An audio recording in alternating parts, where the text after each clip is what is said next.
Man, what up though? What it is? What it ain't? This kid ill feels like everybody's PCO Good Society Group, man. We live in effect right here in the Bat Cave, man. Shouts to the music forum. This one like the little honeycomb hideouts, man. It's a secret. We can't tell you where we at, but we are live here with one of the sensational, effervescent, full of life and energy and soul, man. The unique artist, Judi KL.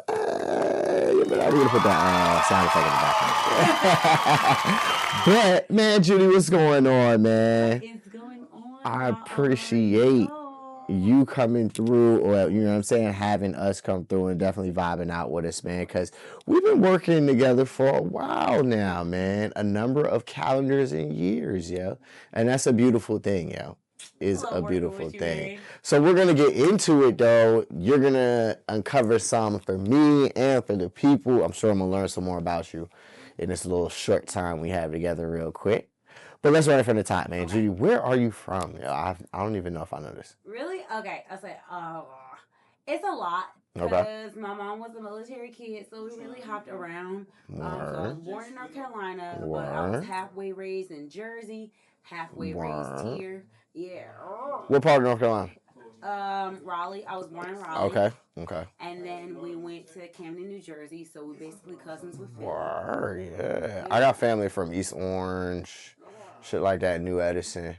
So I know what's going on. Yeah, hell yeah. Yeah, you already know Camden is the ghetto. Damn right. Camden is the ghetto. So how long you stayed in Camden?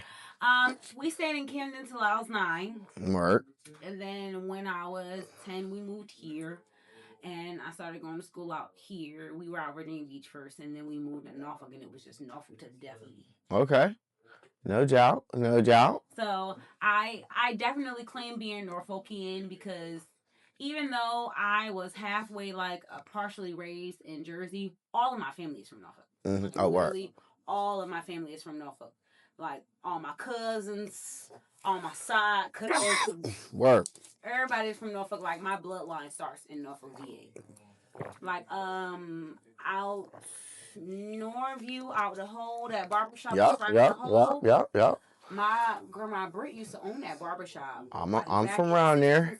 The whole Norview. She used to own that barbershop. That's so, what's up. My whole family is from that area. Work. My whole family is from that area. Oh, shit. Okay, that's what's up. That's awesome. So, what school did you go to? Where did you graduate from? Norview. Okay, no doubt. That's what's up. That's what's up. So what were you doing out of high school? Were you like into the music thing at that point? Were you doing sports, any clubs, anything? Okay. What was life looking like at that point? So right out of high school, I went into college. I took a break off of not doing anything. I just wanted to have a year of just like relaxing, breathing, living life. So I took a year off. Then I went to college. I went to college for 2 years. So that didn't really work out. Where'd you go? TCC. Okay, no doubt. I got accepted into ODU partially, so I wasn't fully covered, and I wasn't going to be able to cover the other half. So I had to go to TCC. No doubt. So I got my partial scholarship, but then I was like, yeah, I can't do that. Went to TCC, and then went to TCC for 2 years, and then I had to start helping my sister take care of her baby. So I had to stop going to school, and I had to just like start working and start focusing on making money. Mm-hmm. And then in 2018, 2019, I just was like, I gotta start living for me, and I stopped saying yes so much to my family because I was always saying yes to them for so much. I was always their yes person, and then I was just like, I can't do this anymore, and I had to start living for myself. And I started going to the studio, started making music, and I started getting involved more into like the music scene out here. So then I started getting a lot more comfortable with like actually being an artist. Right. So with me becoming more comfortable with being an artist, I started actually making music and, releasing it, performing in more areas. And then like gradually I just started becoming more like well known in the area. More people were seeing me, more people were wanting to put me on their shows and bookings and stuff like that. So that's how I'm here. So what year did that kind of like go back when you said, okay, your sister had a baby, and you were kind of like, definitely helping out had to rearrange your lifestyle for that. I mean, shouts to you. That's always karma and a good blessing. That's always coming back your way. You know what I'm saying? Nothing's almost more important than family, man. All of my sister kids are my kids. Okay. All of them, they're like, oh, they do that. Like, I'm literally all of my nieces and nephews' second mom from mom. No doubt, no doubt. So, what kind of years was this again that you were like on this transition right there? Like 2018, like literally right before COVID. Okay. Like literally right before COVID. So before that, had you been recording music? Were you ever in choir or anything like that? Kid. Okay. Church? Was a choir. I was school? All of the above. Word. Because my mom had us in the choir at church, but in school, like I was a choir kid from middle school. And it's like from middle school. That's actually how I met my best friend. That's how I met Lily. Word.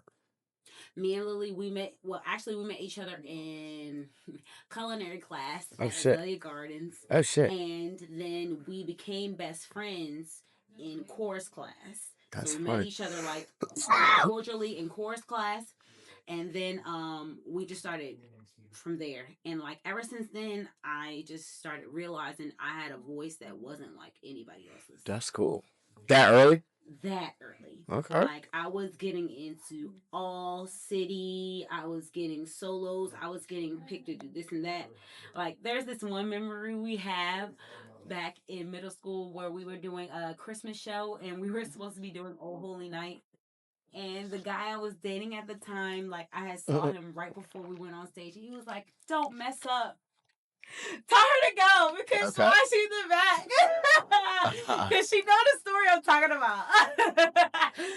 So he was telling me, "Don't mess up. Don't do this, do that." And we started singing "Oh Holy Night." Mind you, I'm starting off the song.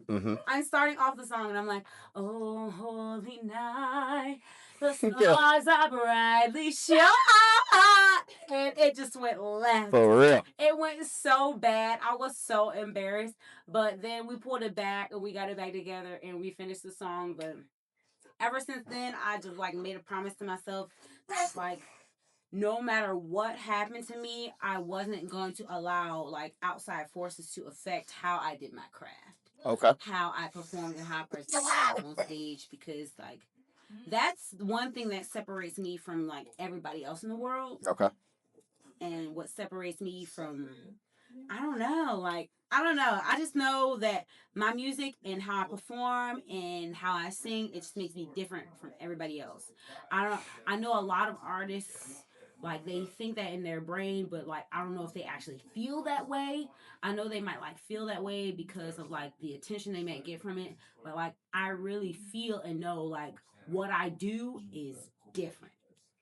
Okay. And what I do is not the same from what anybody else do out here. What was the first like time that you were recording in the studio? What was that first kind of introduction to that? So when I first started recording in the studio, it was with my Ruler Rebel brothers. And shout out to Treleaf Trot. Shout out to Falasha Yahuru. Okay. Shout out to my brothers. I really had a great experience with them and like putting my music on a platform where people could hear it outside of me just performing. Okay. Because before that, I was just singing.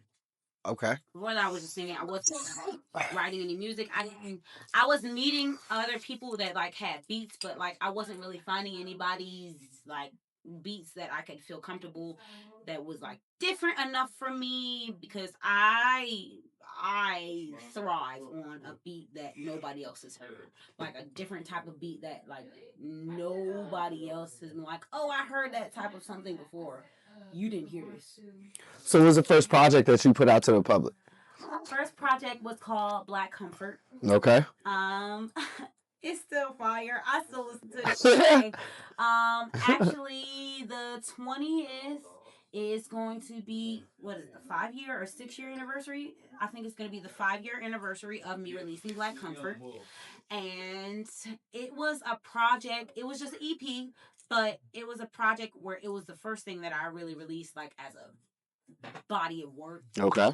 And I really put my all into it, and like the consensus of Black Comfort was I was just making a bunch of music that felt really good to Black people. Okay. Like I was making genres of music that Black people originally created, and like they resonated with, like jazz and funk and R&B and soul. Like I have literally all four of those genres on that first project. So that is what I felt like I was resonating with. That's why I called it Black Comfort, because it was a album that Black people could feel comfortable listening to. No doubt. So that's what I did with my first project. Actually, one of the major songs on that project, "Beautiful Days," I wrote that song in like 10 minutes. Like literally, like while Trot was making the beat, A stream of consciousness. it was a stream of consciousness. I swear to God, like he was making that beat, and while he was making the beat, like it took him like 20 minutes to make that beat. In the midst of him making that beat, I wrote the entire song while he was making that beat. When he would finish that beat, I got into the booth and I recorded it that night, and it was like magic. Yeah. I swear to God, it was like magic, and it felt so good and it felt so great. Like that's still like one of my favorite songs. That's actually one of my most popular songs. Okay. "Beautiful Days," like you go listen to it and you like, wow, this song makes me feel good. So from that project, how did it progress from there? Like, what was the next one? So, not only am I Black, I'm also a woman. Yeah, for sure. You know, For sure. you know, I'm a lady with lady parts. So, I wanted people to understand that not only am I Black, I also am feminine, and I can express my femininity in different ways. So that's how I came up with Other Side of the Pillow. Okay. Other Side of the Pillow is literally the other side of Black Comfort. Okay. And it's technically my debut album, because Black Comfort was an EP. Okay. But Other Side of the Pillow, that's an album. Like Okay. it's a body of work that I put into. There's a story behind it. If you listen to it, you can hear the story, and like it's not something that I just imagine. Like I played it for multiple people, and they were like, I can hear the story behind it, and I'm like, oh, you can hear it. Like, and then when other people listen to it and they tell me, oh, I can hear the story behind the album. I can hear the transitions from this song to the next, and like even the beat transitions. Like one thing that I really study amongst songwriters and creatives is their ability to transfer their thoughts into a plot and to make it transition well. So like I use Beyonce as an example for that. Like her album Renaissance, the Renaissance album, literally every single song, the last note from that song transitions perfectly into the next song. Okay. I use that as a key for this album. Okay. So every like last note on this album transitions perfectly into the next song, and it transitions perfectly for the story. Okay. And same thing with like Stevie Wonder and Mariah Carey. Stevie Wonder and Mariah Carey, they're storytellers, and they're like very verbal, and like they'll pull out a dictionary. Like you gotta pull out a dictionary sometimes just by listening to their music. And like you really have to understand the words that they're speaking and what they're talking about and what they're saying. And I do that when I'm writing music. How would you describe your music from a genre, aesthetic, feeling type of standpoint? I mean, you definitely kind of like laid it out some, but if you had to, you know what I mean, put a label or title on it. I don't know. A lot of people try to put me into like the neo soul and R&B box, but I do so much more than that. Like I could perform one day and you'll think I sound like Beyonce, and then I'll perform another day and you think I sound like Jill Scott, and I perform another day you think I sound like Erykah Badu, and then I perform another day and you think I sound like Lady Gaga. Like you never know.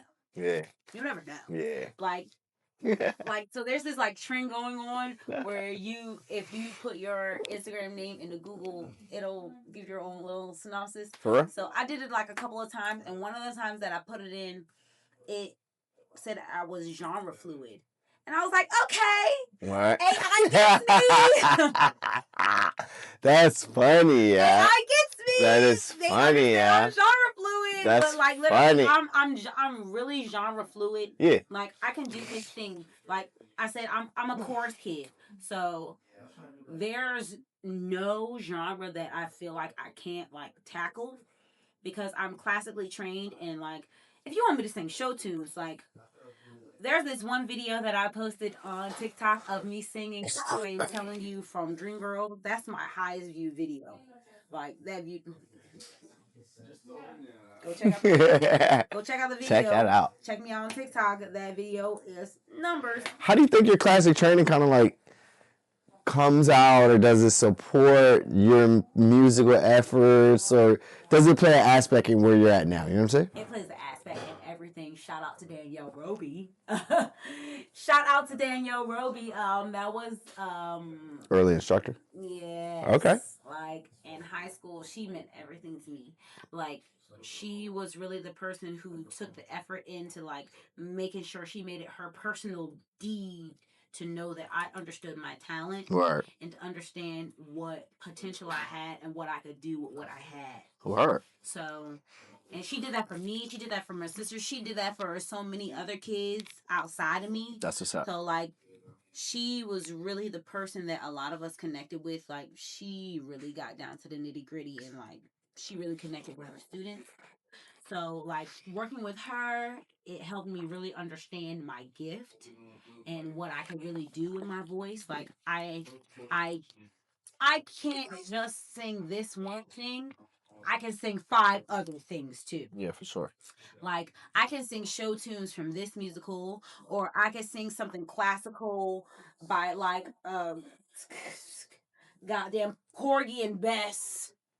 No doubt, no doubt, no doubt. Know? Yeah, no doubt. And like my first high school solo was "Summertime and Living Is Easy," and that's because she told me to sing that song. Word. She told me to sing that song. I didn't have any confidence in myself in singing that song. Okay. Actually, it's a video of me singing that song on YouTube, and you can see how uncomfortable I felt within my own skin just singing that song. No doubt. But now I understand my voice. I understand the person that I am. Yeah.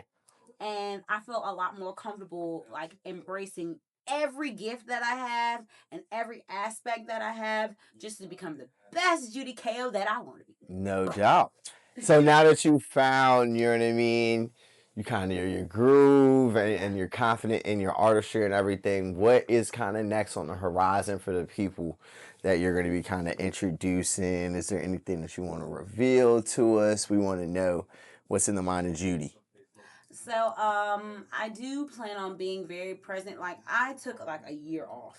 Okay. I took a year off. You know, you ain't see me. Yep, we noticed it a little bit. Everybody said, because you're a consistent one. You're a consistent one. I'm a very consistent person, and then I just stopped for like a year. So I was just really getting myself into a more comfort space to be able to express my craft and do what I want to do on my own time and in my own way.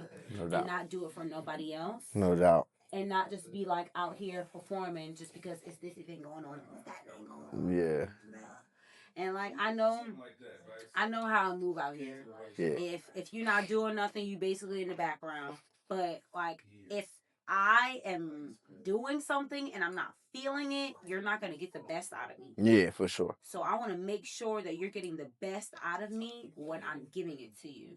So I am definitely getting more back into the scene. I got a couple of events coming up.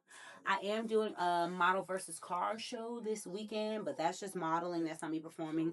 Now I am performing at the next models versus car show after that. Okay. You know. Okay. You know, actually, let me do the right fingers. Make sure I'm doing the right fingers. But yeah, like I'm getting myself more into the scene. Actually, as a matter of fact, my producer, he told me that I need to shoot a monologue so I can get more into my theater bag. No doubt. Because I have so many bags. Yeah, for sure, for sure. I have so many bags. Damn sure I can see you on that stage. I just need to embrace and I just need to feel more comfortable doing.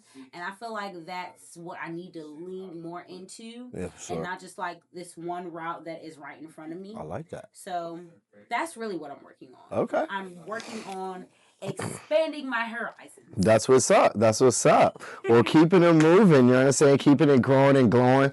That's amazing. One thing we always ask the open mic winners, what's like the importance of open mics and opportunities of the such for artists and emerging talent?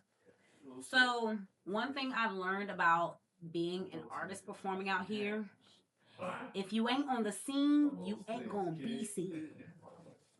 Word. Okay. Word. If you're not on the scene, you're not gonna be seen. Word. So if you're not taking those opportunities, whether it be a simple open mic or even a karaoke. Yeah. Even a karaoke. Yeah. Because I used to host karaoke events. For real? People, I used to host smoking karaoke, and people used to come to the karaoke events, sing their little songs, and then that would transfer over to other things. And dope. Like before Trippy Tuesday was a thing, smoking karaoke was a thing. Dope. Good. So now, like, people are signing up left and right. Yeah. Trippy Tuesday. Yeah. Like, they got advanced sign-ups now. For sure. So now, like, events like that are, like, really transpiring and really building, and, like, those are the type of events that you want to grasp onto so that you could, like, get more eyes on you. Like, no matter how you may feel about the event, or, like, oh, it's not this person or that person at the event. It's somebody looking at you. Yeah, for sure. Like, you're gaining a fandom. And it's never, it can be a regular crowd, but one thing I learned about Trippy Tuesday, they have different crowds. For sure. They have different crowds a lot. For sure. Like, you could get, like, a more urban crowd one night, a more alternative crowd another night. For sure. It really depends on who's coming through and performing, like, because they always bring their people through. For sure. They're always bringing their people through. So you really never know who's seeing you and who's watching you. Just, what I can advise is sign up for everything. That's good advice. Sign up for everything. That's good advice. It doesn't matter what it is. It could be a tea party. It could be a tea party. Because I performed at tea parties before. Okay. Like, I performed at tea parties for the mayor, like, for the mayor candidate for Virginia Beach before. Yeah. So take every opportunity. Take every opportunity presented to you. Don't ever think that anything is less than or beneath you, or like, oh, I don't know what kind of crowd is going to be there to listen to my music. If you feel like in your heart that you have good music, it doesn't matter what kind of crowd you're looking for. If you're good, you're good. That's what's up. If you're good, you're good. Sage, wise advice, straight from Judi. What should they be looking for coming up next? Anything you just want to leave them with before we sign off this thing, you know what I mean? So, yeah, like I said, your girl just dropped an album. No doubt. Side of the Pillow. No doubt. Go ahead and stream that. It's on all platforms. Go ahead. Your girl, Judi K.O., JUDIK.O. Mm-hmm. You know I'm the bomb. No doubt. All right, but yeah, I just dropped my album. I got my Cars versus Bottle show coming up, and then I am going to be at the brunch event, the Love Island brunch event coming up on the 26th. Okay. At Guavas. Yeah. I'll be there. Okay. I'll be there. And then I have a couple more events coming up after that. Just stay in tune. Follow me on Instagram at Sahara and Soul. And you know where your girl be at. You know what I do. That's what it is, man. One more again, man. Okay. We live in the spot with Judi K.O., man. It's the Kid Ill Feels Like a Brazi PCO Good Society Group. Much love to you. We appreciate you all the time, and we signing out.